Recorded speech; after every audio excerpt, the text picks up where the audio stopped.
Hello, I am Dr. S. Samir Pasha, Assistant Professor, Department of Political Science, GFGC Devanhalli.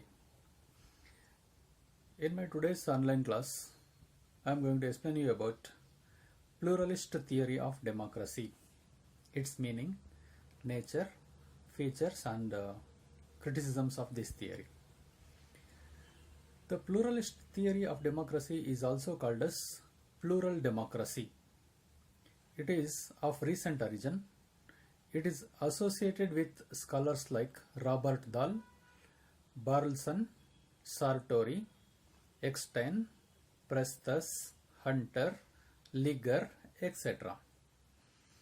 According to this theory, the political power in a society is shared by different classes. State is one of the associations in the society. It holds that the political power is divided among various groups, classes, associations, and organizations. It opposes concentration of power at one center. If power is concentrated in a class, it becomes dictatorship and curbs the democratic values.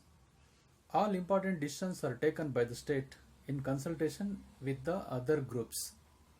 The pluralist theory of democracy attaches great importance to elections because they serve as valuable instruments to gauge public opinion on vital political issues.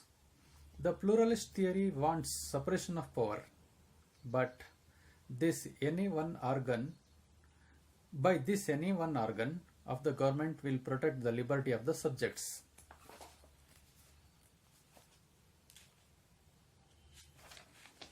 It lays emphasis on territorial decentralization of authority and stands for division of powers between the center and the states or units. At local level, it wants to introduce institutions of self-government and give complete freedom to the people to manage their local problems. It has become reality that social life in the modern age is colorful. The people must have liberty to form political or any type of associations. The advocates of plural theory said that this type of free condition makes development of democratic environment. Let us discuss the features of pluralist theory of democracy one by one. First one, importance to elections. Plural theory of democracy gives importance to elections. The election is an instrument for the formulation of public opinion regarding political problems. Second one, separation of powers. Plural theory desires separation of powers among three organs of the government. Legislature, executive and judiciary must be strictly separated from each other. It exercises powers in such a way that citizens must be free from injustice. The power of government strictly separated between three branches, then the government may work on democratic basis. Otherwise, it may behave like despotic manner. Point number 3, a division of powers. Plural democracy advocates decentralization. The division of powers between center and the states cannot be misused. Under grassroots level, provision for the local governments. This theory advocates that full powers must be given to solve the problems of local people. Fourth important feature of this theory, importance to associations. This theory gives importance to associations also. The important feature of this theory is that the state is one of the associations in the society. Therefore, state has no sovereignty. Groups and associations can restrict the state's sovereignty. The citizens must have full freedom to form associations to their convenience. Fifth one, belief in democracy. Belief in democracy is an important feature of plural theory. All the associations in the society believe in the democratic system and its values. The advocates of this theory opine that without such belief, democracy never be successful. Last one, sixth important feature of pluralistic theory of democracy, reasoning of an individual. The pluralists have given utmost importance to individuals' reasoning.